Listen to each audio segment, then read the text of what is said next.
la grabación del día de hoy. Ya vamos a estudiar el significado profundo de lo que estamos hablando, de la parashá de esta semana, ¿verdad?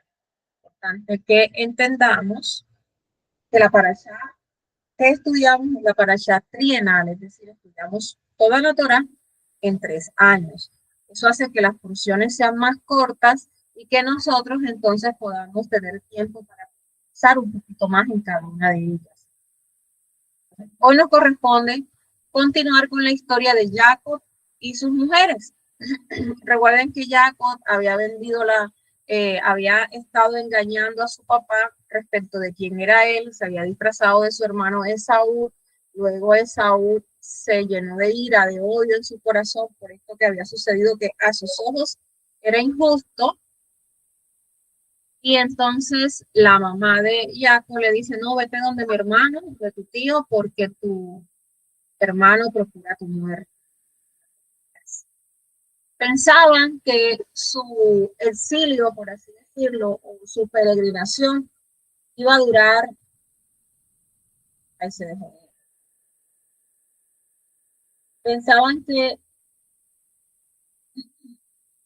el exilio iba a durar poco, el enojo de su hermano iba a durar poco, pero resulta que Jacob duró 20 años lejos de su casa. Llega donde su tío, se enamora de Rachel o Raquel, que fue a sacar a las ovejas porque era pastora de las ovejas de su papá. Y ustedes saben que en la noche de boda, cuando después de haber trabajado 7 años por Rachel, su tío le entrega a Lea, porque la costumbre de esa época era que la primogénita o la hija mayor se casaba de primero, en el orden en el que iban naciendo, se iban casando. Entonces llegamos a este pasaje que es bastante importante, bastante rico en contenido, en términos históricos, en implicaciones proféticas, y por eso te digo que debes estudiar los viernes, que nos reunimos en la noche, porque es un contexto diferente de la misma parashá y que es muy importante. Entonces yo en este momento me he centrado en la misma línea que llevamos de conocimiento. Ese pasaje se centra en la historia de las mujeres de Jacob, de Rachel, Lea, de las tribus de Israel. Por aquí empieza el pueblo a organizarse con todo lo que son sus patriarcas. Entonces, cuando vemos la forma en que Lea y Rachel compiten, porque desafortunadamente es así, ellos tienen un celo, ellas compiten por la bendición de ser madre, y cómo sus hijos son fundamentales en toda esa formación del linaje de David, del linaje de las tribus, de donde vendría el rey David, más adelante Yeshua. Entonces vemos que el padre lo que hace es tomar a personas que son proclives a caer, personas imperfectas, para que su plan, que es perfecto, se lleve a cabo. Y que es importante que entendamos que la Torá no se esfuerza por mostrarnos a personas perfectas, sino a entornos que son parecidos al que tú y yo vivimos a diario. Entonces, vamos a desglosar este estudio de esa forma. Y empezamos hablando del contexto histórico. Recuerda que Jacob llega a la casa de su tío Labán, en Padán Aram, se enamora a primera vista de Rachel. ¿Qué pasó? Labán engaña a Jacob y lo obliga a casarse primero con Lea. Eso es importante. Lea es la primera esposa de Jacob, la hermana mayor de Rachel, ¿verdad? Y luego, después de haber trabajado, luego le entregan a la otra y termina de trabajar otros 7 años por la que le entregaron después. Así que esa situación ya está marcada por un conflicto, por amores, por celos y todo esto. Ahora, ¿qué nos dice el texto? El texto nos dice, o se centra narrando, cómo ellas dos luchan por la bendición de ser madre. ¿Por qué? Porque en el Mediano Oriente, en la cultura de la época, la fertilidad era vista como una señal de que en ese hogar estaba Jehová, que ese hogar tenía el favor del cielo, que en ese hogar había bendición. Entonces, obviamente, ellas dos, con celos y con intriga respecto de su marido, todas dos querían mostrar que en su hogar y que en su vientre estaba el favor de Jehová, ¿verdad? Entonces era muy importante, entre otras cosas, de la cultura, porque los hijos son los que representan que las tribus iban a continuar, que las familias iban a continuar, que iban a poder tener una cantidad de situaciones cubiertas, porque eso es lo que se pensaba en esa época, ¿verdad? Pero ¿qué pasa? Yo quiero que nos centremos en los hijos de Jacob con cada una de ellas, porque cada nombre tiene, cada hijo tiene un nombre significativo que refleja muchas cosas. O sea, cuando nosotros empezamos a aprender a canalizar, cuando nosotros, usted le están contando un problema o usted está pidiendo una situación, espera un momentico, que me está escribiendo mi hermana en lugar de estar dando clase. Estoy en la clase, mija, entra a dar tu clase, hágame el favor. Bueno, ¿qué pasa? Cada uno de los eventos que están alrededor de tus hijos, de los míos, de alguien que te va a contar una situación o de una vivencia que tú conoces, tiene puntos muy importantes. Las circunstancias que están dentro de la concepción y el vientre, que ya lo hemos aprendido, las circunstancias del nacimiento, los sentimientos de las madres, hay una implicación profética si Jehová habla o no. En este caso, Jehová nunca le dijo a Jacob, tendrás 12 hijos. ¿Qué pasa? Que cada nombre, bien importante que nosotros lo revisemos porque refleja muchas cosas. Hoy en día nosotros ponemos el nombre a nuestros hijos porque queremos seguir el legado de los papás o porque se parece a un programa de televisión que nos gustaba. No hay cosa más errada en hacer eso. Por eso cuando tú adquieres este conocimiento, tú debes enseñar a las personas que están a tu alcance que el nombre no se pone porque sí, o el nombre no se pone llevado por la emoción del momento. El nombre implica que hay un propósito en esa persona. Ya el nombre le coloca un propósito. Ya el nombre también transmite un legado. El nombre también te ata a ti a un pacto que tiene esa persona que tú quieres coger y honrar en la vida de tu hijo o de tu hija. Entonces, eso es muy importante. Los nombres no se ponen por moda. Lo mejor que tú puedes hacer es buscar un nombre con el que tú quieras amarrar el propósito de tu hijo. Para no tampoco coger nombres de la Biblia como locos, nada más que porque combinan o porque están bien, no. Los nombres los debe dar Jehová, pero eso es importante que lo tengamos en cuenta. Entonces, Lea empieza dándole a Jacob los primeros 4 hijos. Y eso es importante porque cuando nosotros vemos a Lea que está nombrando a sus hijos, el primero que se llama Rubén, Génesis 29, del 31 al 35, Lea le da a luz a estos muchachos y cuando ella tiene a Rubén, ella dice, he aquí un hijo. Y lo llama así porque cree que ella al darle a Jacob un hijo, él la va a amar más. Entonces vemos como esta muchacha, como muchos de nosotros hoy en día, tiene su perspectiva errada, tiene su objetivo errado, tiene su mente en otro lugar, su mente totalmente como la podemos tener nosotras, porque cuántas de nosotras no han tenido hijos para atar al hombre a una relación. Ese hijo que nace con esa carga representa esa búsqueda de amor de Lea y ese reconocimiento que ella anhela. Ella dice, porque ha mirado Jehová mi aflicción, Génesis 29, 32, y me ha dado un hijo, pero cuando nosotros estudiamos a Rubén, que Rubén fue muy emotivo. Y esto se puede entender cuando nosotras estudiamos a cada una de las tribus. Rubén tiene una influencia de carácter impulsivo. Ustedes ven cuando en el caso de Bila, él toma un impulso, más adelante en Génesis 35, 22, pero también vemos que en el caso de Joseph, él muestra una compasión, intenta salvar a Joseph, que sus hermanos lo vendieran y todo esto. Entonces su capacidad de ver no siempre estaba alineada con la acción correcta. Miren que eso va desde el nombre que le coloca su mamá. Una acción incorrecta, ahora mi marido me va a amar. Y vemos a Rubén actuando de esa forma. Muchacho impulsivo, emocional, que no está balanceado, sino al contrario, con esa bondad desbalanceada que requería mucha corrección, requería un enfoque diferente, lo mismo que su mamá cuando él nace. Ahora, Rubén, que es el patriarca de la tribu de Rubén, inicialmente era el principal, el mayor. ¿Qué pasó más adelante? Por esa situación de carácter que vive, él pierde su primogenitura debido a su falta de fidelidad a Dios, debido a su falta de respeto. Entonces, Rubén representa la visión espiritual, la percepción que debemos tener.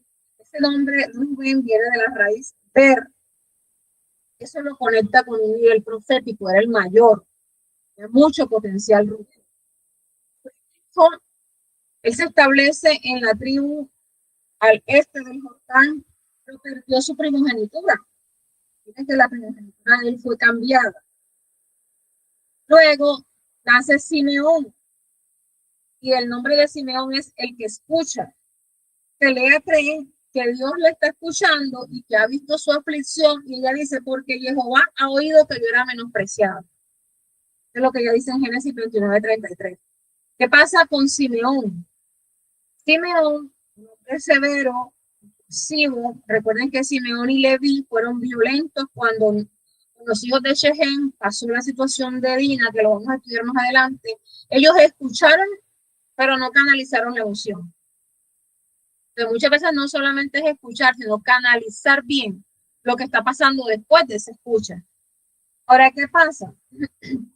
Simeón lo representa ese atributo de disciplina y de juicio, que era lo que ellos querían hacer cuando pasó con los hijos de Shechem lo que pasó, pero también desbalanceado, inclinado por la severidad. Si los juicios son buenos, son correctos, pero cuando son balanceados. Cuando tú estudias a la tribu de Simeón, tú te vas a dar cuenta que esa tribu está relacionada con la capacidad de escuchar, con esa sensibilidad interna, pero también está simbolizando el peligro del celo sin compasión. Entonces mira cómo un nombre, porque Lea no era profeta, Lea no sabía, ella le puso los nombres a sus hijos de acuerdo a lo que estaba viviendo en el momento, pero mira cómo perfila una generación completa, muchas generaciones completas, una tribu, un pueblo. Entonces por eso es importante, vuelvo y repito, esto que tú haces cuando le vas a colocar un nombre o un sobrenombre o un atributo a tus hijos. Entonces Simeón, que es el líder de la tribu de Simeón, es una tribu dispersa, una tribu conflictiva. Cuando nosotros vamos a números y a jueces, vemos que es una tribu conflictiva, es una tribu que fue absorbida por Judá. Jueces 1 habla acerca de eso. Luego nace Leví, nido, ligado, es el nombre. Que porque Lea espera que con ese hijo su esposo en verdad se una a ella. Y ella dice, ahora esta vez mi esposo sí se unirá a mí. Es decir, 21:34. ¿Qué pasa con el carácter de Leví? De ahí salen los coanim, los sacerdotes. Un canal espiritual, un canal mediador. ¿Qué pasa? Esa tribu o ese hijo que nace con esa intención tan especial cierra todo lo que es la armonía, la conexión, lo correcto, en un tiempo diferente, representa unión. Ahora mi esposo sí se va a unir conmigo. Y desde el principio de santidad son las personas que están encargadas de unir al pueblo con Jehová. Entonces, mira, ella dice, ahora mi esposo se va a unir a mí. Y eso es muy profético. Que a través del trabajo de esta tribu, nosotros vemos cómo realmente podemos, a través de un ser humano, haciendo la labor sacerdotal, unirnos con Jehová. Ahora, ¿qué pasa? Es el antecesor de la tribu sacerdotal.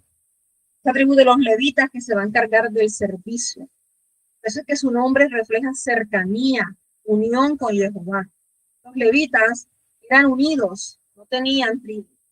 Ellos no recibieron tierra. ¿Por qué? Porque su heredad era Jehová. Es decir, que Jehová se iba a encargar de cuanto más servicio ellos le dieran, de establecer que no les hiciera falta nada, porque dice la escritura que él no es deudor de nadie, el obrero digno de su salario, pero ya sabemos qué sucedió Y en última encontramos a levitas trabajando, porque el pueblo no fue capaz de sostenerlos con sus diezmos y con sus ofrendas, con sus primicias. Algo que no es tan alejado de lo que vimos hoy, ¿verdad? Luego viene Judá, y aquí la cosa cambia porque ella alaba. Ella finalmente expresa una gratitud a Dios por darle un hijo. Aunque ella siempre utilizaba o mencionaba a Jehová, en este momento ella dice, esta vez yo alabaré a Jehová. Otras veces ella estaba totalmente dispersa, ¿verdad? En su pensamiento, con su anhelo de que su marido la amara. Entonces ya Judá, que es del linaje de donde viene Yeshua, es un nombre que fue puesto especialmente porque el nombre de Yahudá contiene el tetragramatón, el Yud-Heh-Vav-Heh. Y esto representa muchas cosas porque representa reconocimiento, liderazgo, influencia espiritual, que sus hermanos alrededor se rindan ante él. Es decir, que Yahudá, líderes por naturaleza, valientes, capaces de asumir la responsabilidad, como cuando pasó lo que pasó con Benjamín. Ahora, esa tribu que sabemos que es de donde viene David, el linaje mesiánico, Yeshua, toda esa tribu de David está conectada con la alabanza. Ya como el nombre que ella le pone, conecta inmediatamente con el propósito. La adoración, concentrarnos en esta tribu. Toda la historia de Israel es la tribu que hoy está activa. Y si bien todos los que hacen parte de los hermanos de la casa de Judá no son todos, que hay tribus que ellos absorbieron y hay personas que asimilaron, y como se han perdido todos los recuentos, hoy todos dicen ser judíos. Pero mira esto, yo quiero que tú entiendas que desde su nombre implica una alabanza a Jehová. Por tanto, para nosotros es muy importante saber que así como ellos dominaron todo el reino del sur, que así como Jehová escogió que la sede del templo estuviera allí, que así como Jehová escogió que ellos representaran el linaje mesiánico, el linaje de un rey justo como David, que así como Jehová los eligió para ser líderes, nosotros también debemos respetar esto. Y debemos respetar esto porque cuando tú hablas de un hermano de la casa de Judá, por mucho que tú creas que como tienes a Yeshua estás bien, tú estás pecando en contra de Jehová. Pero tienes que tener mucho cuidado con lo que tú haces, porque ese velo de hechizo que ellos tienen ahora mismo, como habla el apóstol Pablo, se lo colocó Jehová para que tú y yo pudiéramos estar aquí. Entonces hay que tener mucho cuidado por ese lado. Luego, estamos estudiándolos en orden de nacimiento. Cuando llegamos a Génesis capítulo 30, del 1 al 13, vemos que Rachel da a luz, pero ella da a luz ¿qué? A través de otra persona. Rachel dice, no he podido concebir, pero aquí está mi sierva, Bila, tómala Jacob para que pueda tener hijos a través de ella. Y esto es una lucha por tener una descendencia a costa de lo que sea. Y aunque la ley no lo permitía en ese tiempo completamente, era una práctica cerrada. Entonces vemos a Sara entregándole a la sierva Abraham. Ellas repiten la historia, le entregan a las siervas que se acostumbraban a entregárselas. Los padres le entregaban una sierva cuando ellas se casaban, y era parte de la dote y de los presentes del matrimonio. Ella se la entrega, entonces hace Dan. Dan, que es juzgar. Raquel dice, Jehová ha juzgado mi causa, porque me dio un hijo. Jehová me ha juzgado. Mira, ha hecho justicia conmigo. ¿Qué es lo que representa Adán? La justicia divina, todo lo que es el juicio recto, todo lo que es restaurar el equilibrio. Vemos que de ahí vino Sansón, que era un juez que tenía una capacidad de actuar con fuerza ante lo que era injusto. La tribu de Dan es muy estudiada porque no aparece en las tribus que aparecen en el libro de Apocalipsis. Realmente no digo nada al respecto porque pudo ser un error del copista, no que Jehová la haya eliminado, porque si Jehová eliminó a Adán, entonces las puertas de la Nueva Jerusalén no tendrían las 12. Pero bueno, hay algunos que dicen que de ahí va a venir el oponente o que pasó, yo no sé, y hay La tribu de Dan y la tribu de Asher son tribus que son muy cuestionadas. Yo realmente no digo nada al respecto. Porque la tribu de Dan, aunque no, originalmente ya era una tribu de muchos reinos, más tarde esa tribu se apartó de Jehová y se asoció con la idolatría. Entonces, por eso es que esta tribu tiene mucho de qué hablar y por eso se habla tanto de esta tribu. Cuando nosotros vamos al libro de Jueces, Jueces capítulo 18, vamos a ver qué sucedió. Jueces capítulo 18, del 30 al 31, dice: los danitas entronizaron la estatua. Jonatán, hijo de Gersón, hijo de Moshe, y sus descendientes fueron sacerdotes de la tribu de Dan hasta el día de la deportación del país. Entonces, ¿qué pasó? Esa tribu se terminó apartando de Jehová. Era una tribu que estaba situada al norte y tuvo muchas luchas con la idolatría. Y al final, miren lo que sucedió. Nosotros podemos ser descendientes de Dan, nosotros podemos ser descendientes de cualquiera de las tribus del norte. Por eso nosotros a la hora de lanzar un juicio, usted lo mejor que puede hacer es decir lo que digo yo, no aparece en el libro, o esa tribu fue absorbida, o esa tribu se apartó de Jehová. Eso es lo que nos dice la escritura, pero no tenemos ni idea para lanzar un juicio porque Jehová no ha cortado ninguna de las ramas de Israel, ¿verdad? Entonces, luego viene Neftalí. Rachel siente que ha luchado con su hermana, siguen los celos y que ella ha ganado, ¿verdad? Mira cómo estaba la mente de esas mujeres en esa época. Y Rachel dice: luchas de Dios he tenido. ¿Qué pasa con Neftalí? Neftalí, dinámico, veloz, como dice la misma bendición que le dio su padre, sierva suelta. Ellos están representados por la cualidad de Isaac, que es victoria en las luchas, perseverancia. Neftalí es el patriarca de la tribu de Neftalí, fue una tribu que se destacó muchísimo también en el norte, pero que también tuvo muchas dificultades con la idolatría. Nosotros vamos ahí mismo, a Jueces capítulo 4, nosotros nos damos cuenta que dice así, Jueces capítulo 4 del 6 al 10.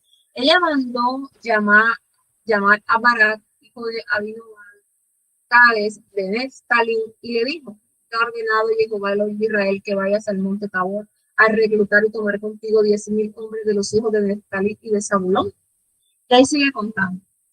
Ustedes saben cuál es ese tema. Esta fue una tribu que también tuvo una lucha espiritual, una lucha interior, por muchos anhelos, por muchos deseos intensos. Esta fue una tribu que su tierra fue muy fértil, muy bendecida, y siempre se caracterizó por ser una tribu rápida, por ser una tribu que estuvo activa en la época de Débora. Es lo que yo estoy leyendo, es parte del pasaje de Débora.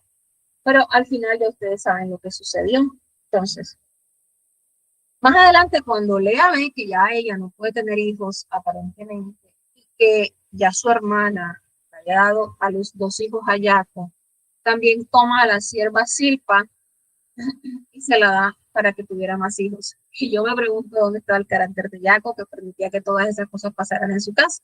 Pero vemos un patrón en Jacob que era bien influenciado por las mujeres. Su mamá lo influencia y él es influenciado por sus mujeres, etcétera, etcétera. Entonces, esto es bien importante de estudiar. Viene Silpa y está con Jacob y nace Gad, de la sierva de Lea, ¿verdad? Y dice Lea, miren que el nombre no se lo pone la mamá biológica, sino Lea, y dice: vino una banda. Eso es bien importante, esa expresión. En las Biblias normales, Génesis 30:11, dice así: entonces Lea dijo: vino la aventura. Pero en el original dice: vino una banda. Una banda, un guerrero nato, un protector, uno que representa fortaleza en la lucha espiritual. Y por eso Gad era principal en las fuerzas militares de Israel, eran protectores de los campamentos. Es una tribu que también se situó al este del Jordán, pero era primera línea, sí, que era una tribu militar que defendía todos los terrenos. Entonces, cuando se dice vino una aventura, eso es marcando lo que iba a ser esta tribu desde el principio. Luego viene Silpa, tiene otro hijo, que es Asher. Y Lea dice, dichosa soy yo, Asher. ¿Qué pasó con Asher? Ellos fueron alegres, ellos fueron pacíficos, ellos representan un canal de bendición. La tierra que les tocó a ellos fue una tierra rica, bendecida en aceite, en panes, una tribu muy próspera que se situaba en la región norte, con ese símbolo de provisión divina. Ellos eran los encargados de los aceites. Ellos eran los encargados de hacer todo para que en el templo estuviera todo bien y a tiempo. Ellos fueron bendecidos con mucha abundancia espiritual y material. De hecho, ellos ayudaban a los de las tribus de Isaacar a estudiar. Luego nace Isaacar o Isahar en hebreo, recompensa. ¿Y qué dice Lea? He sido recompensada por haber dado a mi sierva. Lea dice, Dios me ha recompensado. ¿Qué pasa? Cuando nosotros estudiamos a Isaacar, vemos que ellos han sido recompensados por la sabiduría de los tiempos. Esa es una de las tribus preferidas mías. Representa la tribu que se dedicó al estudio de la Torá, que se dedicó a recibir esa recompensa interna por la entrega espiritual que tuvieron. Era una tribu sabia, era una tribu de estudiosos, dedicados al conocimiento profundo. Dicen algunos sabios que eran astrólogos, que eran conocedores de los tiempos, que sabían las implicaciones proféticas y eran muy influyentes en Israel.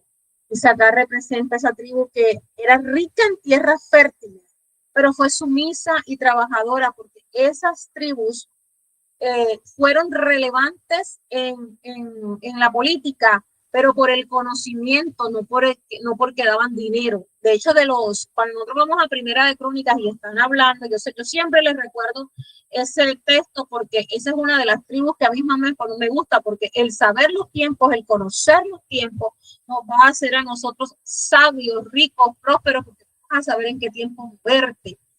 Dice Crónicas 12:32, de los hijos de Isaacar, 200 principales, duchos en discernir los tiempos, que sabían lo que Israel debía hacer, cuyo dicho seguían todos sus hermanos. O sea, era una tribu que tenía una relevancia increíble, pero no era por el dinero, a pesar de que eran prósperos, sino por el conocimiento que tenían. Entonces esa fue la recompensa que su mamá estableció sobre ellos. Así que eran una tribu de eruditos, eran sostén de Israel, y por eso es que esa tribu me gusta mucho. Yo la relaciono mucho con las palabras de Yeshua, de conocer los tiempos de nuestra visitación. Luego nace Zabulón, es el hijo número 10 de Jacob, y su nombre es morada o habitación. Lea expresa que después de este hijo, Jacob ya se va a sentir comprometido con ella, ya va a sentir que ese es el lugar, voy a morar aquí. Dios me ha dotado, ahora mi esposo vivirá conmigo, dice ella. ¿Qué pasó con Zabulón? Zabulón se caracteriza por representar todo lo que son comercios justos, y ellos se encargaron de apoyar y de sustentar a sus hermanos. Ellos eran, a pesar de que Isaacar era una tribu próspera, se dedicaron al estudio de la Torá. Entonces Zabulón se encargó de hacer que la morada de ellos fuera segura para que pudieran estudiar. Todo lo que ellos necesitaban en cuanto a materiales de estudio se los proveía Zabulón. Entonces, es decir, que era una tribu que entendía lo que era el trabajo en equipo, que era la ayuda material y espiritual.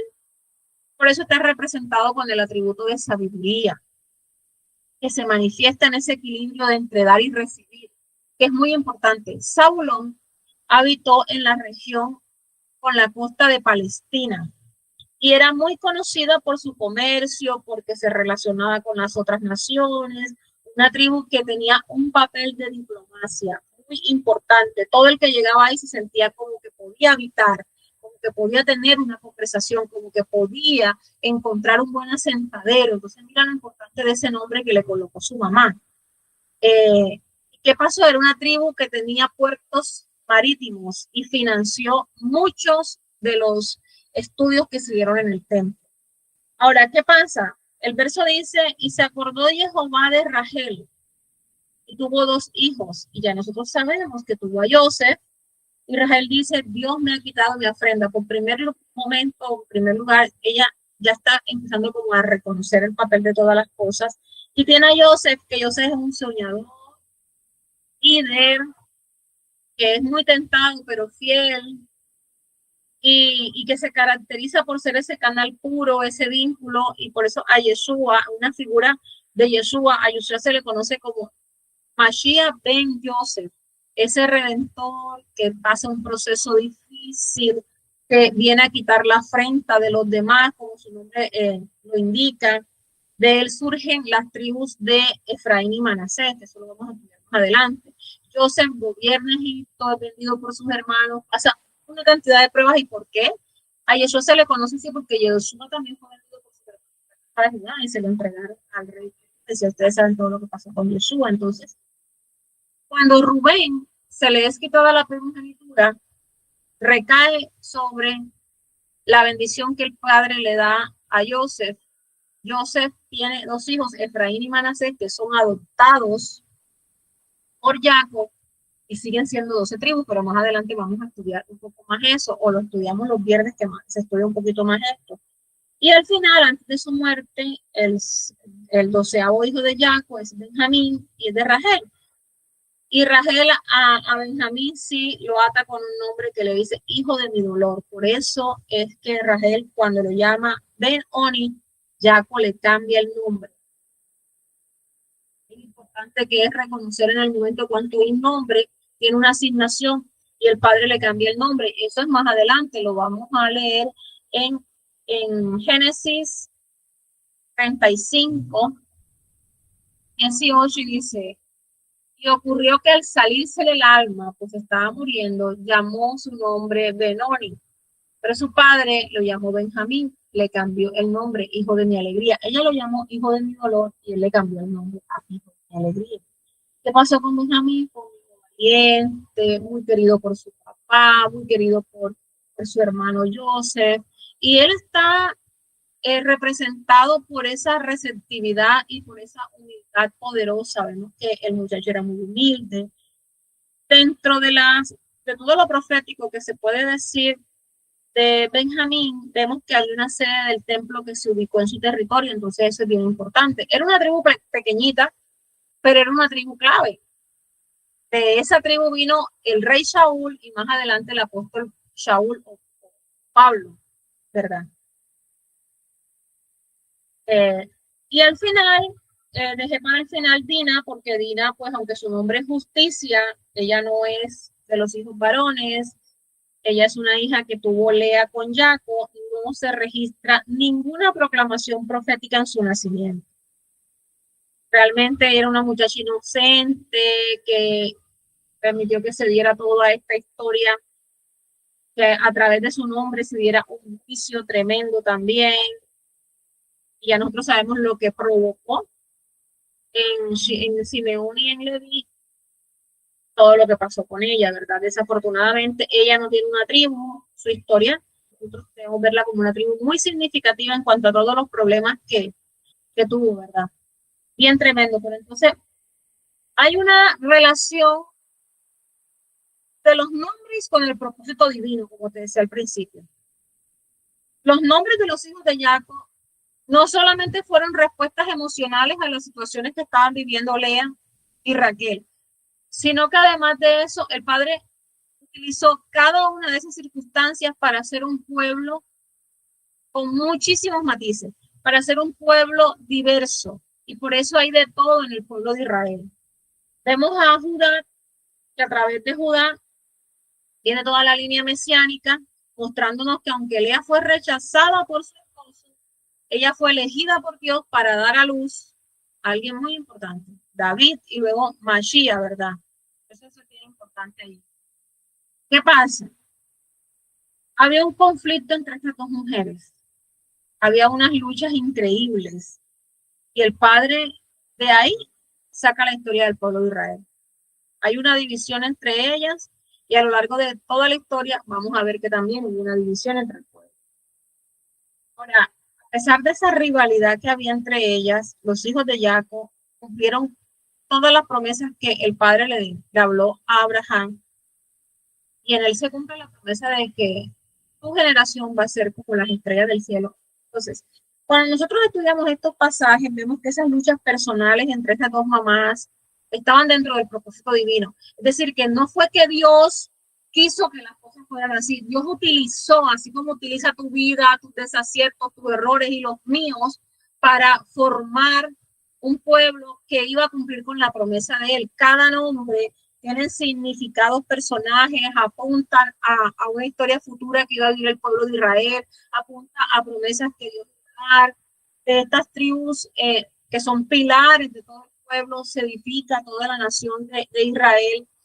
Y es bien importante porque son una representación de los planes de Dios para la redención de nosotros a través, obviamente, de Judá. Entonces, hay que aprender mucho de estos pasajes. Si tienen preguntas, al final las hacemos, porque hay preguntas como las de las mandrágoras y qué sé yo, y a mí me gusta cuando nosotros tenemos respuestas, que si no nos hacemos preguntas en medio de la lectura, pues imagínate.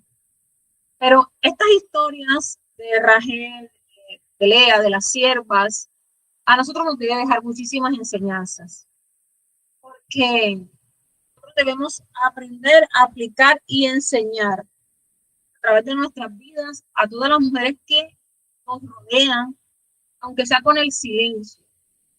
Todas estas facetas, las luchas emocionales que tú tienes, deben terminar en que el plan de Jehová se cumpla en tu vida. Tú no puedes ser una mujer que aborte propósito. Entonces, en esos ejemplos nosotros vemos perseverancia, conflictos, confianza y cómo Dios utilizó cada circunstancia para cumplir su propósito. Es decir, que aunque tú te hayas equivocado y aunque parezca un despropósito, Dios va a utilizar esas circunstancias para que su propósito en tu vida y en la mía se cumpla. Entonces, no hay un propósito abortado, por eso tú tienes que sacar esas palabras negativas de tu boca, de tu lenguaje, de tu mente, porque a veces los pensamientos nos invaden de tal manera que nosotros creemos que Dios no va a utilizar nuestras circunstancias. Todo lo que tú parecías que era mal, Dios lo va a utilizar para bien en tu vida. Eso nos deja esta enseñanza. Entonces, primero, aprendamos que yo debo encontrar mi identidad en Dios, no en las circunstancias y en el reconocimiento de otros. Yo debo encontrarme en Dios. Lea, una mujer frustrada porque no era amada por su esposo, está siempre buscando la aprobación de este hombre. Está buscando siempre la aprobación de este hombre. Y este hombre despalomado se deja que lo manden una noche para una cosa, una noche para otra tienda, con su objetivo en querer regresar a su casa, en querer resolver ese problema de muchos años atrás. Pero cuando nosotros vemos que colocaron nombres que Dios utilizó, a pesar de que estuvieran reflejando esa lucha por ese amor y esa aceptación, al final, al menos Lea reconoce que su verdadera satisfacción y su propósito proviene de Dios y no de la validación de su marido. Y me encanta, y por eso Lea es enterrada como la esposa en la tumba de las matriarcas. A mí me encanta Lea, no me gusta que le digan que la de los ojos no sé qué. Me parece que Lea al final entendió su propósito, entendió que su validación no venía de su marido, así como tú y yo debemos entender que nuestra validación no viene de ningún ser humano que te diga que estás gorda, que estás flaca, que eres fea, que eres vieja, que eres esto. O sea, nada de este mundo nos debe llenar a nosotros. Y es fácil que nos busquemos esa validación en los demás, especialmente en las que tenemos esposos, que si me veo bonita, que si me veo fea. Pero cuando yo tengo clara mi identidad en Dios, no en lo que piensen mi familia o en lo que piensen mis hijos, en lo que piensen los demás, cuando yo sé que soy amada, que soy valiosa y que soy aceptada por un Dios tan grande, independientemente de mis errores y de lo que sea, ahí se cumplió todo el propósito. Porque no voy a necesitar que alguien me diga que soy bonita o que soy especial, voy a estar llena en Dios. Entonces, cuando en Génesis Jehová le dijo, no clamorás en vano porque he oído tu voz. A mí me parece ese verso muy bonito. Ahora, obviamente la lucha continuó, obviamente no podemos quitar que existían celos, que existía una competencia, que entre Rachel y Lea, ellas estaban atrapadas en una competencia constante por el amor de su marido. Y es también porque el padre le dijo a Eva en Génesis que el deseo tuyo estará siempre en tu marido. Entonces es normal que nosotros busquemos constantemente la validación de nuestro marido, pero eso no nos debe llevar a olvidarnos de quiénes somos. Al ver Lea que ella tenía hijos y Rachel no, Rachel se empieza a desesperar, busca una solución rápida, entregan a sus siervas para que tengan hijos en su lugar y Lea por su parte también hace lo mismo y todos buscando el favor de Jacob. Entonces, nosotros muchas veces nos vamos a encontrar compitiendo por reconocimiento, por amor, por recursos, qué sé yo, ¿verdad? En nuestras relaciones personales. Es difícil.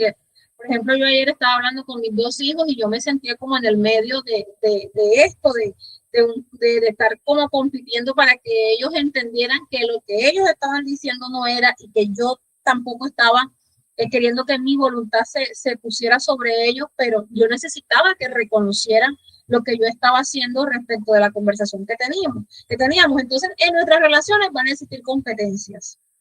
Pero esas competencias nunca realmente nos van a llevar a la verdadera paz. O sea, llegó un momento en que yo, al medio de ayer, de la conversación que tenía, entendí en el momento que no iba a encontrar paz con que ninguno de los dos tratara de comprender lo que yo estaba diciendo, sino que mi paz verdadera viene de Jehová. Y cuando yo tuve mis pensamientos en paz, pude entenderlos a ellos y pude empezar a darle otro rumbo a lo que estamos haciendo. Entonces, empecé a apoyarlo y a tratar de entender lo que cada uno decía y entender que Dios es suficiente para todos y que en lugar de competir, yo me puedo unir y que en lugar de querer ganar o de imponerme, yo me puedo unir para trabajar en equipo, para alcanzar un propósito que Dios tiene. Eso es lo que debemos ser. El versículo 29-31. Y vio Jehová que Lea era menospreciada y le dio hijos, los Raquel de estéril. Quien abre los vientres es Jehová. Y Jehová también lindo porque él viendo que Lea era menospreciada desde el principio hasta el fin, quizás hasta por su propio padre. Miren que ya Rachel tenía un cargo de pastora y Lea estaba por allá, no la conoció Jacob de primera. Entonces, Jehová tuvo cuidado de ella. Es decir, que Jehová tiene cuidado de cada uno de nosotros. Y esto parece repetitivo, pero debemos repetirnos eso todos los días. Jehová tiene cuidado de mí. Así que confiar en el plan de Jehová y perseverar y que yo entienda que mi papel en este mundo es que yo hasta el final tengo que perseverar. En el libro de Apocalipsis dice, esta es la perseverancia de los santos. O sea, perseverar pese a cualquier circunstancia es la única opción que tenemos. Lea no era amada, pero Jehová le dio la bendición. Es decir, que aunque ella estaba en una circunstancia terrible, ella estuvo presente en la mente de Jehová y que a través de ella nació la tribu del Mesías. A mí me parece eso muy importante. Ese vientre fue bendito entre todas las mujeres que tenía ya con ese momento. Entonces, esa perseverancia, a veces como mujeres, nosotros vamos a tener tiempos bien complicados. Las mujeres tenemos tiempos bien complicados. Nos frustramos mucho, nos desanimamos mucho, sobrepensamos demasiado. Tenemos tiempos de soledad porque nuestro cuerpo, nuestra fisionomía hace que seamos así, porque lo que cuando ya estamos entrando en la menopausia, esos cambios constantes. Mire que las mujeres sufren más de tiroides que los hombres, porque los hombres no se frustran de la misma manera que nosotras. Nosotras nos guardamos mucho las cosas y tenemos una cantidad de gente con problemas de tiroides, pero lo importante es aprender a que en el medio de todo Jehová nos ha hecho especiales, Él quiso que fuéramos así, Él está trabajando a nuestro favor, Él está viendo nuestras circunstancias por más oscuras que seamos. Y tenemos que decir, como dijo Lea, hablando de Jehová, este es el hijo por quien yo alabaré a Jehová, esta es la circunstancia, esta es la situación por la cual yo voy a alabar a Jehová. Entonces eso es muy importante, ¿verdad? Ahora, empieza a estudiar tu nombre. Es necesario que tú reconozcas quién eres. No solamente estudiar acerca de las heridas o de las cosas, sino que analiza. Reconoce que tu nombre y tu destino están conectados con el propósito de Dios. Recuerda que cada uno de nosotros tiene un destino marcado y que podemos enseñar eso a las personas que están a nuestro alrededor. Cámbiale el sentido. Por ejemplo, Si tú le pusiste el nombre a tu hijo, que era el nombre de tu papá, cámbiale el sentido. Empieza a proclamar cosas diferentes en la vida de tus hijos. Por eso cuando lea y llamó su nombre Rubén, porque dijo, Jehová ha visto mi aflicción. Ella y llamó su nombre. Entonces, a partir de este momento, tú te reconoces que cometiste un error a la hora de colocarle un nombre a tu hijo, empieza a llamarlo diferente. En donde tú decías, este es el hijo del problema, o este es el hijo que no aprende, o este es el hijo inútil, o lo que sea, empieza a proclamar de una manera diferente. Pese a las circunstancias, sigue confiando en Dios, sigue aprendiendo que así como Él se acordó de Rahel y abrió su vientre, así se va a acordar de nosotros. Y es importante que nosotros sepamos algo muy importante. Nosotros las mujeres tenemos el poder de parir y de reparir a nuestros hijos. Los parimos en el nivel físico, y pudimos llamar su nombre muchas cosas. Esto no estaba aquí, pero quiero enseñártelo. Pudimos llamar a su nombre, pudimos llamarlo Juan, Teresa, Marco, Pedro, y ese nombre lo puede tener atado a una situación. Pero nosotras como mujeres tenemos el poder de reparir a nuestros hijos. Lo que vas a hacer es un tiempo de meditación en donde tú nuevamente sientas como cuando estabas embarazada de ese muchacho, e imagínate en tu mente que lo estás pariendo y que le estás cambiando el sentido profético. Por eso los hermanos de la casa de Judá se cambian el mundo cuando quieren volver a reparir a una persona en el mundo espiritual. Que el oponente a partir de ese momento lo conozca con un nombre diferente y que además de eso se olvide de la persecución que tú pusiste sobre tu hijo por haberlo llamado como lo quisiste llamar y por haberlo también atado con tus palabras o con las palabras que tú reconozcas que a ellos los han atado. Eso es muy importante, hace parte del propósito, ¿verdad? Que el nombre es un regalo que lleva impresa una palabra profética, así que lo va a atar a muchas decisiones, lo influencia a muchas cosas y por eso debes empezar a cambiar esa manera de hacerlo. Entonces, cada una de nosotras debemos aprender estos textos bíblicos. Es importante conocer el sentido de qué fue lo que pasó y qué fue lo que sucedió después, pero entender que me quiere entregar mi vida con esto que estoy aprendiendo es muy importante, porque cuando yo encuentro esa parashá que me habla a mí hoy, que me dice, mira, tu identidad debe estar en Dios, mira, supera el celo, supera la competencia, preserva lo que Dios te ha entregado, lucha, persevera en el medio de las circunstancias, confía en las promesas de Dios, no te apegues a lo que algún ser humano puede hacer por ti. Valora, recuerda que hay un legado, recuerda que tu boca tiene el poder de establecer un legado en la vida de tus hijos, recuerda que de tu vientre menospreciado puede salir un redentor. No estoy hablando de que van a ser otro Jesús, obviamente te estoy hablando de una persona que brille en la sociedad, que sea grande entre los grandes, que sea influyente, que sea como los hijos de Isaacar, entendidos, conocedores de la palabra de Dios. Cada una de nosotras va a entender entonces que el propósito de estudiar la parashá se ajusta a mi vivencia, se ajusta a lo que yo necesito escuchar en las circunstancias que yo estoy viviendo hoy. Por eso no me gusta el estudio de la parashá de otra forma, porque ya lo aprendimos de aquella forma y es importante reconocerlo, pero yo quiero que cada una de nosotras entienda que con la parashá semanal Dios está trabajando en cumplir su voluntad en nuestras vidas, para que se lo enseñes a tus hijos, para que se lo enseñes a las mujeres, para que transmitas principios, para que las guíes, para que ellas encuentren en ti, ahora sí, una matriarca. Eso es lo que es la parashá para nosotros cada semana, que te dé herramientas para la semana que tú vas a vivir. Entonces, importante aprender otros conceptos. ¿Quién es Sofía? No sé quién es Sofía. ¿Importante aprender otros conceptos? Claro que sí. Importante aprender historia, claro que sí, eso es muy importante. Pero ¿qué haces tú con un máster en historia si cuando tienes los problemas diarios no tienes las herramientas?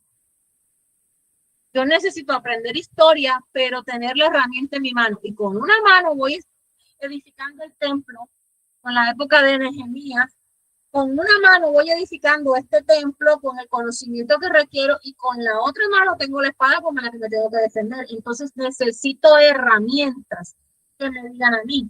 Ahora, preguntas de la parashá.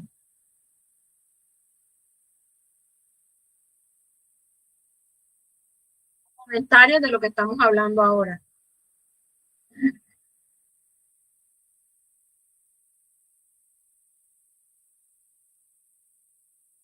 No toqué el tema de las mandrágoras. Las mandrágoras, a la gente no le gusta mucho tocar ese tema porque, bueno, no nos gusta llegar a reconocer que todo lo que creó Jehová lo creó de una forma especial, ¿verdad?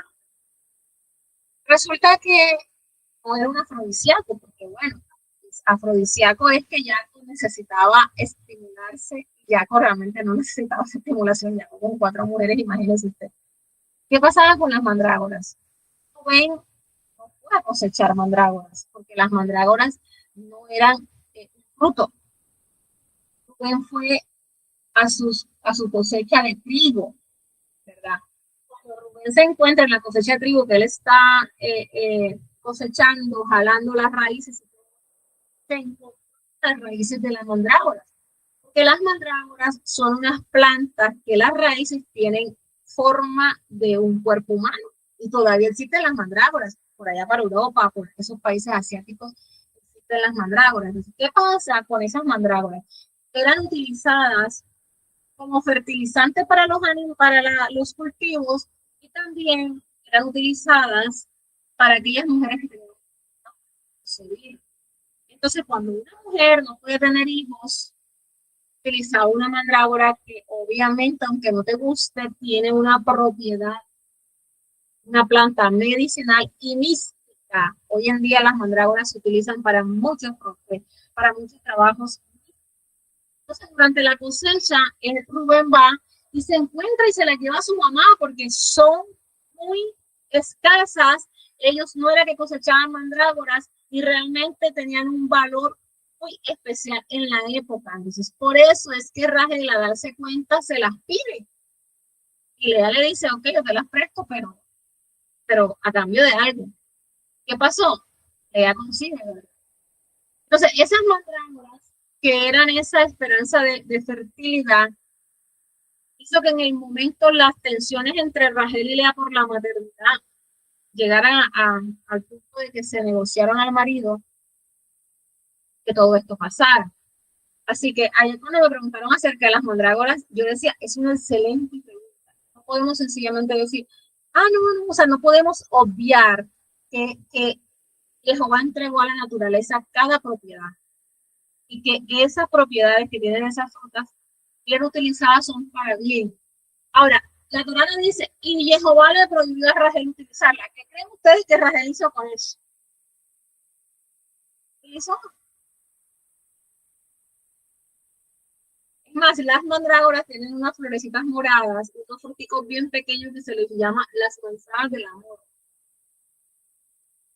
Además de eso, las mandrágoras también se utilizaban como alucinógenos, eran drogas narcóticas, como cuando puedes matar a una persona con una mandrágora, cuando le pones escopolamina a una persona. Entonces, todas esas propiedades que aparecen en la escritura, las dejo allí. Imagínense que las mandrágoras era la anestesia que se utilizaba en esos tiempos. Las parteras tenían muchas mandrágoras porque ellas las machacaban y las colocaban en la vulva de la mujer para que ella no sintiera el corte, darle con las navajas para que nacieran las muchachas. Es más, mira que es tan importante conocer acerca de esto porque el que tomaba la mandrágora y la arrastraba del suelo y no le daba un uso debido, entonces había la costumbre de que esa persona se moría, de que esa persona tenía una desventura, de que esa persona le sucedía algo, porque en aquella época no se comercializaba, sino que en realidad se utilizaba para que alguien pudiera utilizarlas en un fin. Por eso ella no tuvo problema en decirle, ok, yo te las entrego, pero la noche que te tocaba.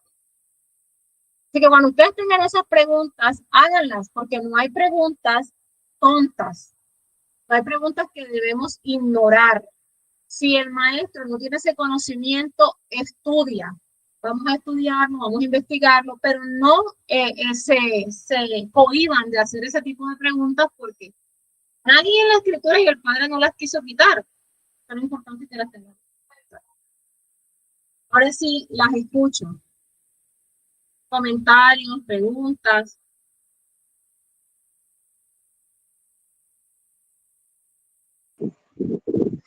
Buenas tardes, maestra.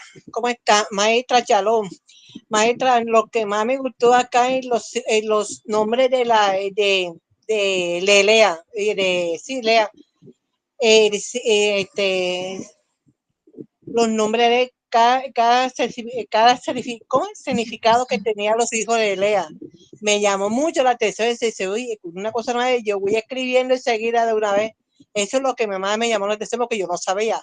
Entonces, por eso le dice, ay, mira esto es, yo voy escribiendo enseguida de una vez. Eso es lo que me llamó más la atención y los otros nombres también.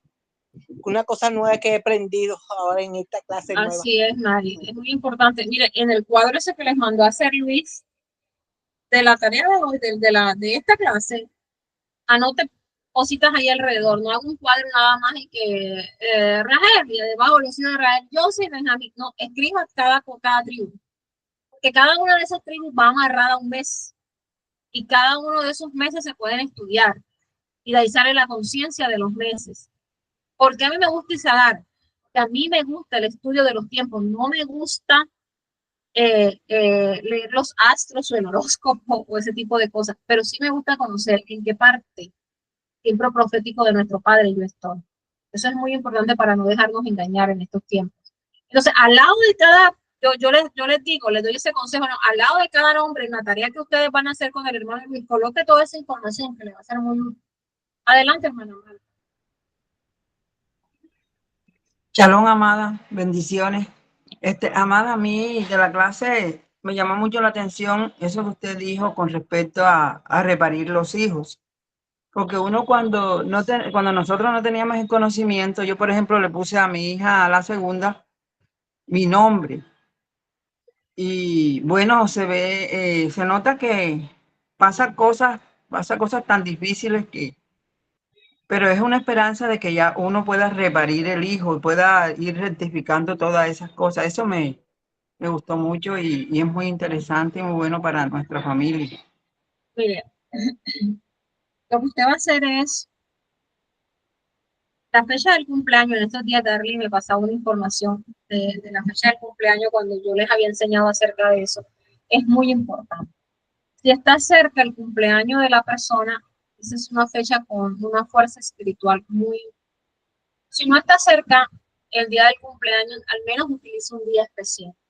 Ahora que se va a acercar Shavuot, o ahora que estamos en la cuenta Omer, que es un tiempo muy especial, usted puede hacerlo porque estamos en el reseteo del alma, llamado Omer. Usted va a utilizar la clase que dimos del vínculo, va a utilizar toda esta clase y por eso fue que yo les dije en la clase pasada, no, o sea, no nos vamos a atrasar en el estudio de la parashá. Nosotros tenemos que estudiar la parashá que estamos estudiando en la semana que corresponde, porque esa parashá en esa semana tiene la fuerza espiritual para sacarnos a nosotros de muchas cosas y para darnos las herramientas que necesitamos para lo que estamos viviendo actual. La parashá, porque la palabra de Dios es viva y es eficaz, sirve en el momento. Entonces yo no me puedo poner a estudiar las parashás pasadas porque no me pude reunir.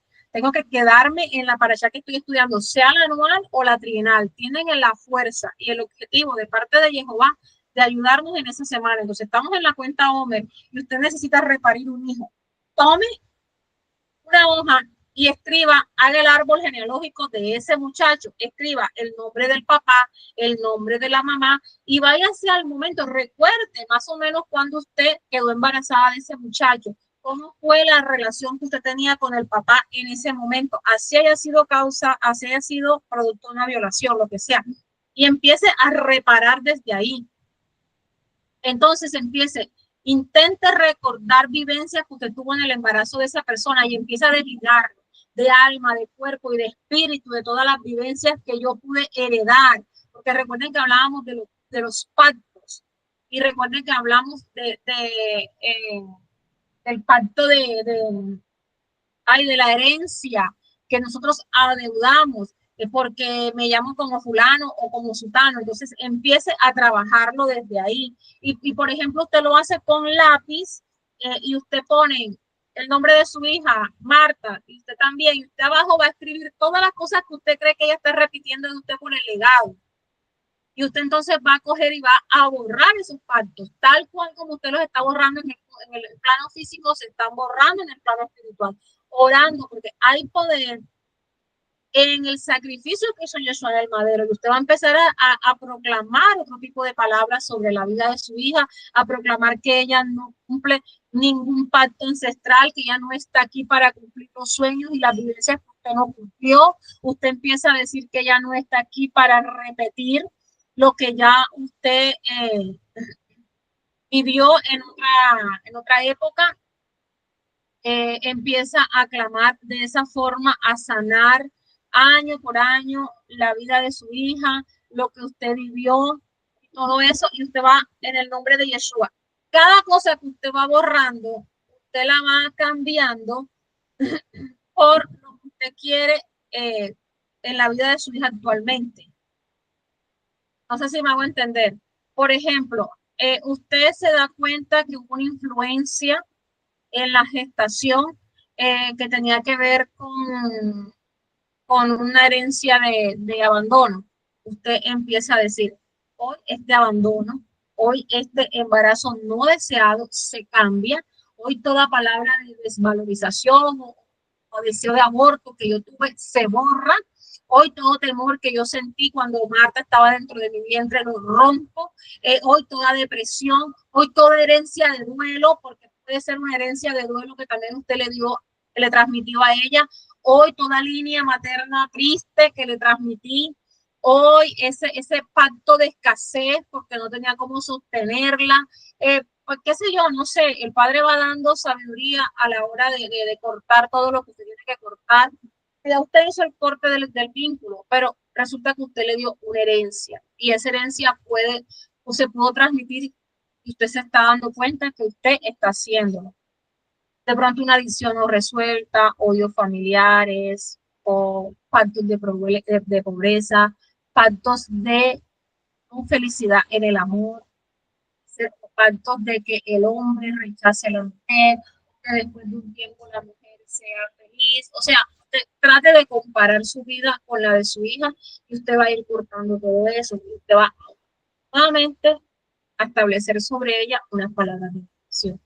Que esa afinidad y esa relación del nombre de ella con el suyo, cuando usted la mencione, no sea para usted afirmar nada de lo que usted ya rompió.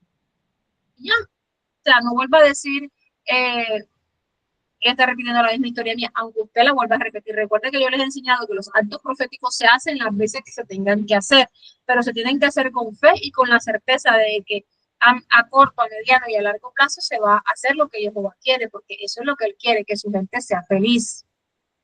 Entonces, eso es muy importante que lo hagamos en esta época. Si usted necesita hacerlo. Amén, amada, gracias. Gracias. ¿Hay más preguntas? Podemos ya ir cerrando. Sí, hola, Shalom. Avi, y si cuando en el caso de que sea de esa forma y que la mamá de uno no tiene los conocimientos, no tiene el corazón dispuesto para reparirnos, ¿cómo podemos nosotros hacerlo? No se puede, ¿verdad? No vamos a quedarnos en el intento. Jehová dijo que en Yeshua nosotros somos nueva criatura y aquí las cosas viejas pasaron, todas son hechas nuevas. Cuando nosotros hicimos el acto profético nosotros del corte del cordón umbilical, nosotros empezamos a proclamar una promesa que está en Isaías 44, que me gusta mucho, Isaías 44, 24, puedes hacerlo. Así dice Jehová, mi redentor, el que me formó en el vientre de mi madre. Jehová dijo, yo soy Jehová, que lo hace todo, que extiende los cielos sobre mi vida, que me afirma sobre la tierra y que me ha hecho una criatura en Jesús. Y eso tienes que hacerlo tú sobre tu vida, porque no tenemos desafortunadamente esa madre que va a romper toda esa energía. Pero nosotros lo hicimos con el acto profético del corte del cordón umbilical. Yo no sé si ustedes lo hicieron.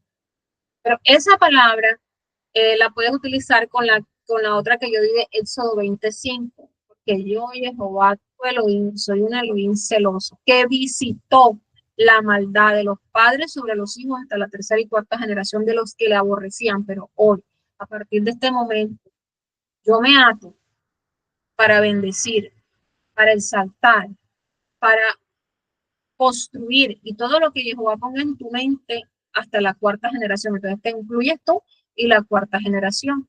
Y ya vamos ahí atando las obras del oponente. Recuerda que nuestras armas no son carnales, no poderosas en Jehová. Y nada va a tener poder sobre una persona que ha sido redimida por la sangre de Yeshua. Pero sí tenemos que hacerlo, porque a veces nosotros no hacemos esto y vivimos patrones. Ay, mira, yo estoy repitiendo este patrón de mi familia. Ay, mira, yo estoy repitiendo este patrón. Mira, yo estoy repitiendo este patrón. Y más nosotros que tenemos la posibilidad de hablar con nuestros demás familiares y podemos tener claramente esto. Hay algunas personas que se hacen una cartografía. O hay algunas personas que se leen las cartas. Isaías 44:24. Hay algunas personas que acuden a otro conocimiento. Nosotros podemos cambiar el curso de las cosas en nuestra vida. Eso se puede hacer con el estudio de la palabra, con aferrarnos más al conocimiento, con apegarnos más a Dios, con guardar cada uno de sus mandamientos de manera objetiva. Yo decía en estos días que estaba leyendo un salmo, no se trata del que mucho quiere guardar los mandamientos, se trata de que tú con entendimiento guardes uno. Ese va a rectificar muchas áreas de tu vida. Cuando tú guardas el Shabbat, intentas guardar el Shabbat rectifica todas aquellas áreas que son cargas, y esa es una clase que tenemos que dar.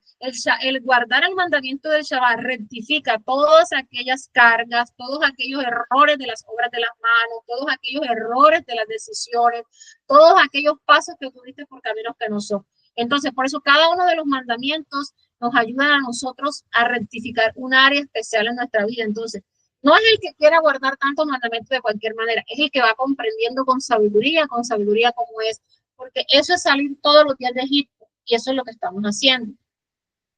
Así que háganlo de esa forma y verán ustedes cómo vamos a ir saliendo cada día de nuestro Egipto, cada día de nuestro Egipto. Ahora sí, niñas, ¿o hay alguna otra pregunta?